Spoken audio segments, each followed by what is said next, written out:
आज हम लोग न्यूक्लिक अम्ल की प्राथमिक संरचना के बारे में पढ़ेंगे। न्यूक्लिक अम्ल की प्राथमिक संरचना उसमें उपस्थित विशिष्ट नाइट्रोजनी क्षारों के क्रम द्वारा निर्मित होती है। ये विशिष्ट नाइट्रोजनी क्षारों के क्रम उसके गुण, प्रकृति एवं कार्य को भी प्रभावित करते हैं या उस पर इन क्षारों के क्रम पर न्यूक्लिक अम्ल की प्रकृति, गुण एवं कार्य निर्भर करते हैं। डीएनए के प्यूरीन एवं पिरिमिडीन क्षारों के विशिष्ट क्रम में ही वंशानुगत सूचना उपस्थित होती है, जबकि शर्करा एवं फॉस्फेट समूह संरचनात्मक कार्य करते हैं।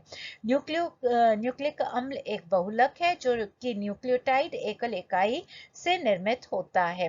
डीएनए एवं आरएनए की न्यूक्लियोटाइड इकाइयां एक दूसरे से फॉस्फोडाइएस्टर आबंध द्वारा जुड़ी होती हैं। एक न्यूक्लियोटाइड इकाई का 5 प्राइम फॉस्फेट समूह अगली न्यूक्लियोटाइड इकाई के 3 प्राइम हाइड्रोक्सिल समूह से फॉस्फोडाइएस्टर आबंध बनाता है। अतः न्यूक्लिक अम्ल की जो सहसंयोजी मेरुदंड है वो फॉस्फेट एवं पेंटोज शर्करा के एक के बाद एक क्रम से जुड़ने से बनती है, जबकि नाइट्रोजनी क्षार को हम पार्श्व समूह मान सकते हैं जो कि मेरुदंड से नियमित अंतराल पर जुड़े होते हैं। डीएनए एवं आरएनए की मेरुदंड की प्रकृति जलरागी है और जो उसमें शर्करा में हाइड्रोक्सिल समूह उपस्थित है वो जल के अणुओं से हाइड्रोजन आबंध बनाते हैं। फॉस्फेट समूह pH 7 पर पूर्णतया आयनीकृत होता है क्योंकि उसका pKa 0 के करीब होता है, अतः pH 7 पर वो पूर्णतया आयनीकृत तथा ऋणात्मक आवेश युक्त होता है। फॉस्फेट समूह पे उपस्थित ऋणात्मक आवेश धनात्मक आवेश युक्त प्रोटीन, धात्विक आयन तथा पॉलीअमीन से जुड़ने के कारण उदासीन हो जाते हैं। श्रृंखला में उपस्थित फॉस्फोडाइएस्टर सारे फॉस्फोडाइएस्टर आबंधों का अभिविन्यास समान होता है, जिसके कारण प्रत्येक रेखीय न्यूक्लिक अम्ल रज्जु को विशिष्ट ध्रुवता एवं सुस्पष्ट 5 प्राइम एवं 3 प्राइम सिरा प्राप्त होता है।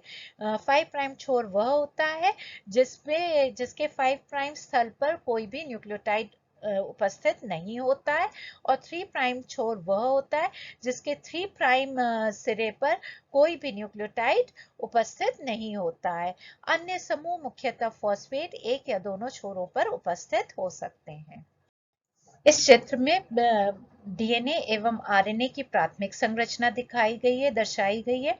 जैसा हम देख सकते हैं डीएनए की प्राथमिक संरचना में जो पेंटोज शर्करा है उसके 2 प्राइम स्थल पर हाइड्रोक्सिल समूह उपस्थित नहीं है, अतः यहाँ पे जो शर्करा उपस्थित है वो डीऑक्सीराइबोज है।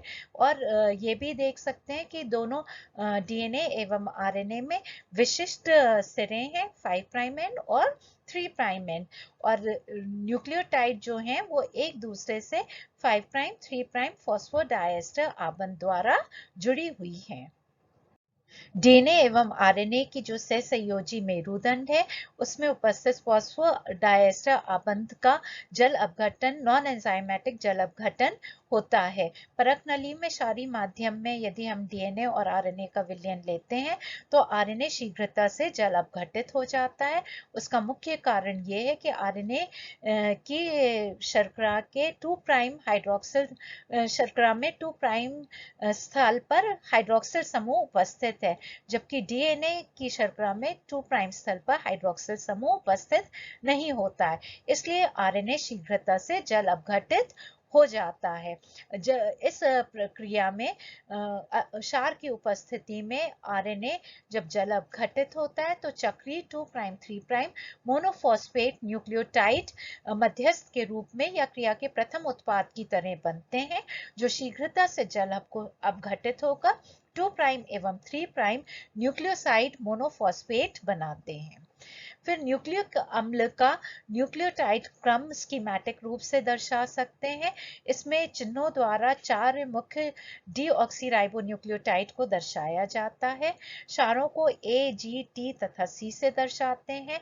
फॉस्फेट को वृत्त के अंदर पी लिखकर दर्शाते हैं और जो शर्करा है उसे सीधी रेखा के रूप में दर्शाते हैं, जिसमें सी 1' ऊपरी सिरे पे होता है और C5' निचले सिरे पर होता है। जबकि हम सब जानते हैं शर्करा हमेशा बीटा फ्यूरानोस वलय के रूप में होती है, पर यह स्कीमेटिक रूप से दर्शाने के लिए किया जाता है। और जो तिरछी रेखा है वो फॉस्फोडाइस्टर आबंध को दर्शाती है, जो कि C3' एंड मध्य से शुरू होकर दूसरी न्यूक्लियोटाइड के निचले हिस्से में C5' एंड पे जुड़ी होती है। न्यूक्लिक अम्ल रज्जुक की एकल रज्जुक की प्रस्तुतीकरण की अन्य विधियां इस प्रकार से PACGTA और फिर OH जो अंतिम न्यूक्लियोटाइड है उस पर लिखा जाता है। दूसरी विधि है PA, PC, PG, PT, PA और तीसरी विधि है PACGTA। इसमें हमेशा इस बात का ध्यान रखते हैं कि जो बाईं ओर है वो 5' सिरा दर्शाता है और दाईं ओर 3' सिरा रहता है। न्यूक्लिक अम्ल जिसमें 50 से भी कम न्यूक्लियोटाइड उपस्थित होते हैं उसे ओलिगोन्यूक्लियोटाइड कहते हैं, और जिस न्यूक्लिक अम्ल में 50 से अधिक न्यूक्लियोटाइड उपस्थित होते हैं उसे पॉलीन्यूक्लियोटाइड कहते हैं। न्यूक्लिक अम्ल की त्रिआयामी संरचना न्यूक्लियोटाइड क्षार के गुणों से प्रभावित होती है और इन न्यूक्लियोटाइड क्षारों के गुण निम्नलिखित हैं। मुक्त प्यूरीन और पिरिमिडीन निर्बल रूप से क्षारीय होते हैं, इसीलिए उन्हें क्षार कहा जाता है।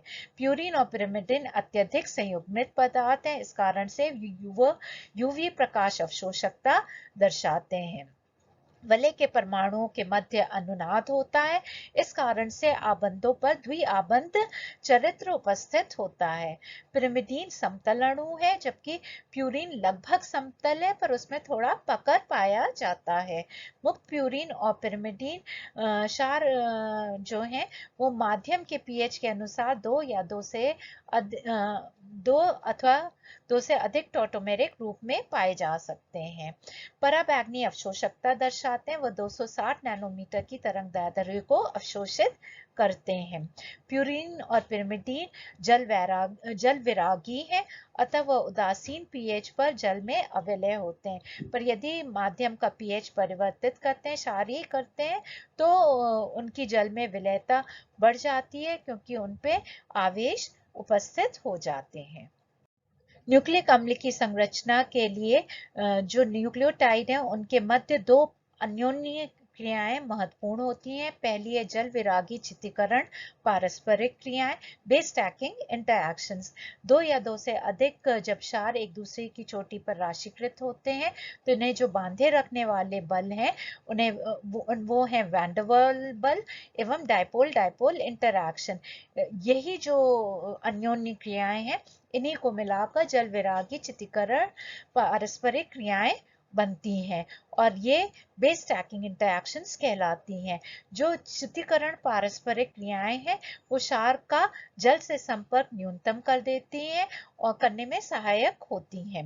पिरिमिडीन एवं प्यूरीन के सबसे महत्वपूर्ण जो कार्यात्मक समूह है वह अमीनो एवं कार्बोनिल समूह है तथा वलय में उपस्थित नाइट्रोजन है।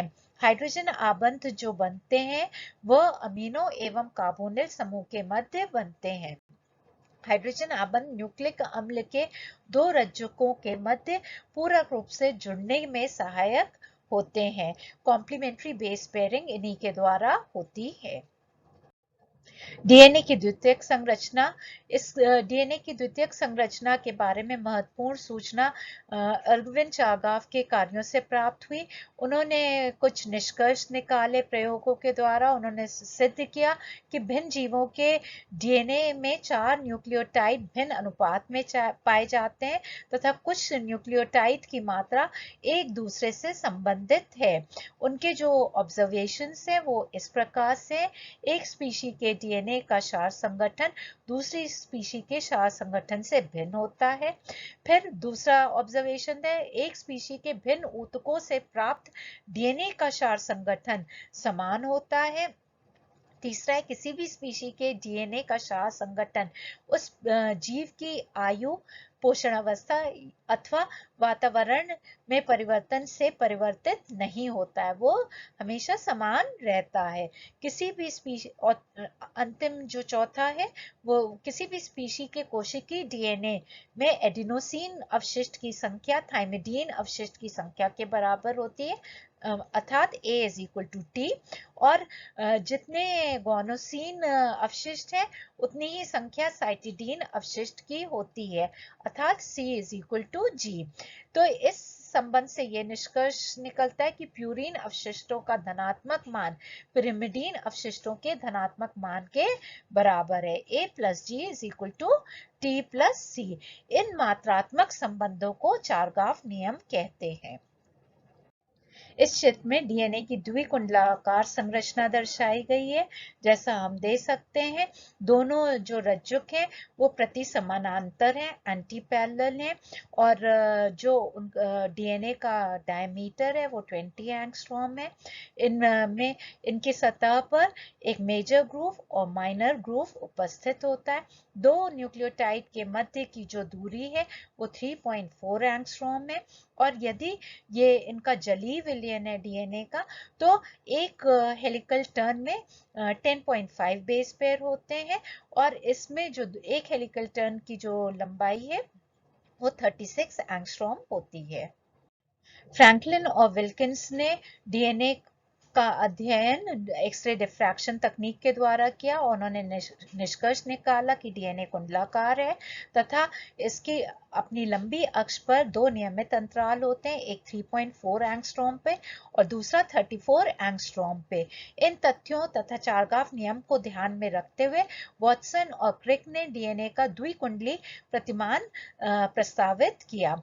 उनके अनुसार डीएनए अणु में दो कुंडलित पॉलीन्यूक्लियोटाइड श्रृंखला उपस्थित होती हैं जो एक लंबी अक्ष के चारों ओर लिपटी होती हैं, जिससे दाएं हाथ का दाहिनावर्त कुंडलिनी का निर्माण होता है, राइट हैंडेड डबल हेलिक्स बनता है। और ये दो लड़ियां इस तरह लिपटी होती है कि दो प्रकार की खांच बनती है, एक वृहद खांच मेजर ग्रूव और दूसरी लघु खांच माइनर ग्रूव बनता है। इन श्रृंखलाओं की जो जलरागी मेरुदंड है वो डीऑक्सीराइबोस तथा फॉस्फेट समूह के एकांतर में जुड़ने से या उपस्थित होने से बनती है। ये मेरुदंड बाह्य सतह पर उपस्थित होती है, जलीय वातावरण में उपस्थित होती है। जो डीऑक्सीराइबोस है वो C2 प्राइम एंडो संरूपण में पाया जाता है। ये दोनों पॉलीन्यूक्लियोटाइड श्रृंखलाएं एक दूसरे के प्रति समानांतर होती हैं, एंटी पैरेलल होती हैं। जितने भी क्षारक उपस्थित हैं वो द्विकुंडली के आंतरिक तरफ पर उपस्थित हैं। सभी क्षारक विषम चक्रीय वाले हैं और उनकी तली संरचना या प्लेनर स्ट्रक्चर होता है, और इनके जो तल हैं वो कुंडली के अक्ष के परपेंडिकुलर होते हैं, अर्थात ये तंत्र एक सर्पिल सीढ़ी की तरह है जिसमें सर्पिल के लंबे अक्ष से लंब स्टेप में हाइड्रोजन आबंध क्षारक युग्म उपस्थित होते हैं। जो सीढ़ी में जो पाए रखने के डंडे होते हैं वो ये क्षार और उनके मध्य हाइड्रोजन आबंध के कारण बनते हैं। तो ये तल कुंडली के अक्ष से लंब होते हैं, परपेंडिकुलर होते हैं, और जो सर्पिल के लंबे अक्ष से जो लंब स्टेप हैं वो हाइड्रोजन आबंधित क्षारक युग्म के होते हैं। युग्मों के बीच हाइड्रोजन आबंधित क्षारक युग्म उपस्थित होते हैं। दोनों रज्जुक एक दूसरे के पूरक होते हैं, कॉम्प्लीमेंट्री होते हैं। रज्जुकों के बीच A 2 हाइड्रोजन आबंध द्वारा T से जुड़ता है तथा G 3 हाइड्रोजन आबंध द्वारा C से जुड़ता है, अर्थात ये चारगाफ के नियमों का पालन करता है। जो कुंडली का व्यास है वो 20 एंगस्ट्रॉम होता है। संलग्न क्षारक कुंडली में 3.4 एंगस्ट्रॉम दूरी पर उपस्थित होते हैं और प्रत्येक श्रृंखला हर 34 एंगस्ट्रॉम पर 10 न्यूक्लियोटाइड के बाद पुनरावृत्त होती है, दोहराई जाती है। वन हेलिकल टर्न वो 34 एंगस्ट्रॉम पे होता है, जो कि जिसमें कि 10 न्यूक्लियोटाइड उपस्थित होते हैं। और ये जो संरचना है ये डीएनए रेशे में पाई जाती है, डीएनए के फाइबर में पाई जाती है। जलीय विलयन में रेशे की संरचना डीएनए फाइबर की संरचना थोड़ी भिन्न हो जाती है। इसमें क्षारक युग्मों की संख्या जो प्रतिवर्तन संख्या है वो 10.5 हो जाती है, और जो एक डिस्टेंस है पुनरावृत्त होने का 1 हेलिकल टर्न, उसकी जो दूरी है वो 36 एंगस्ट्रॉम होती है। डीएनए द्विकुंडली को दो प्रकार के बल बांधे रखते हैं। पहला हाइड्रोजन आबंध है जो पूरक क्षारकों के मध्य उपस्थित होता है। दोनों रज्जुक के जो क्षार हैं वो एक दूसरे से पूरक रूप से हाइड्रोजन आबंध बनाते हैं, तो वो हाइड्रोजन आबंध। और दूसरा है कुंडलिनी के अभ्यंतर में क्षारकों के ऊपर एक के ऊपर एक जो क्षार उपस्थित होते हैं, तो उनमें पारस्परिक क्रियाएं होती हैं, चित्रीकरण पारस्परिक क्रियाएं, बेस स्टैकिंग इंटरैक्शंस होते हैं, जिसके कारण डीएनए की त्रिआयामी संरचना को स्थिरता मिलती है। सभी क्षारक एरोमेटिक विषम चक्रीय यौगिक है जिनकी जल में सीमित विलयता होती है तथा एक दूसरे से पारस्परिक क्रिया करने की प्रबल प्रवृत्ति होती है। इस कारण से ये जो चित्रीकरण पारस्परिक क्रियाएं हैं वो डीएनए की त्रिआयामी संरचना को स्थिरता प्रदान करती हैं। डीएनए की जो द्विकुंडली संरचना है उसमें क्षारक एक दूसरे की चोटी पर राशिकृत होते हैं, स्टैक्ड होते हैं। इन्हें आपस में बांधे रखने वाले बलों को कभी कभी जल विरागी पारस्परिक क्रियाएं कहते हैं, हाइड्रोफोबिक इंटरैक्शंस कहते हैं, परंतु इनको चित्रीकरण पारस्परिक क्रियाएं स्टैकिंग इंटरैक्शंस के नाम से का उपयोग करना अधिक उपयोगी होता है, अधिक उपयुक्त है। डीएनए के अन्य त्रिआयामी रूप भी पाए जाते हैं। जेड डीएनए और ए डीएनए अन्य त्रिआयामी रूप हैं। वाटसन एवं क्रिक मॉडल को हम बी डीएनए कहते हैं। डीएनए एक लचीला अणु है जिसमें शर्करा फॉस्फेट मेरुदंड के आबंधों में घूर्णन की संभावना है। इस कारण से अन्य रूप पाए जाते हैं, परंतु इसमें जो मुख्य गुण है वो प्रभावित नहीं होते, जैसे रज्जुकों का पूरक होना, रज्जुकों को का एक दूसरे के प्रति समानांतर होना, ये गुण यथावत रहते हैं। ए डीएनए उन विलयनों में पाया जाता है जिनमें जल की कमी होती है। यहाँ भी डीएनए की जो द्विकुंडलिनी है वो दाहिनावर्त है। ये कुंडली चौड़ी तथा क्षार संख्या प्रतिवर्तन 11 होती है। ए डीएनए में क्षार युग्मों का तल कुंडली से 20 डिग्री घूर्णित रहता है। इन संरचनात्मक परिवर्तनों के कारण वृहत खांच गहरी तथा लघु खांच तितली हो जाती है। जिन अभिकर्मकों की सहायता से डीएनए के क्रिस्टल पाए जाते हैं वह डीएनए को निर्जलीकृत कर देते हैं, अतः डीएनए के क्रिस्टल प्रायः ए प्रतिरूप में पाए जाते हैं। जेड डीएनए की संरचना बी डीएनए से बहुत भिन्न होती है। जेड डीएनए का कुंडलिनी घूर्णन वामावर्त होता है। क्षार संख्या प्रतिवर्तन 12 होती है तथा इसकी संरचना पतली और लंबी होती है। डीएनए की मेरुदंड जिगजैग दिखती है क्योंकि न्यूक्लियोटाइड क्रम सरलता से वामावर्त दिशा में मुड़ जाते हैं। उदाहरण, जब प्यूरीन और पिरिमिडीन एकांतर में पाए जाते हैं तो विशिष्ट रूप से सी और जी एक के बाद एक आए तो जिगजैग आकृति लेता है। वामावर्त कुंडलिनी बनाने के लिए प्यूरीन सिन संरूपण में उपस्थित होता है जबकि पिरिमिडीन एंटी संरूपण में उपस्थित होता है। जेड डीएनए की वृहत खांच नहीं दिखती है परंतु लघु खांच पतली और गहरी होती है। ए डीएनए कोशा में पाया जाता है अथवा नहीं, इसकी पुष्टि नहीं हुई है, पर जेड डीएनए प्रोकैरियोटिक और यूकैरियोटिक कोशा में पाया प्रोकैरियोटिक और यूकैरियोटिक कोशा में पाया जाता है। ये जीन अभिव्यक्ति में भूमिका निभाता है।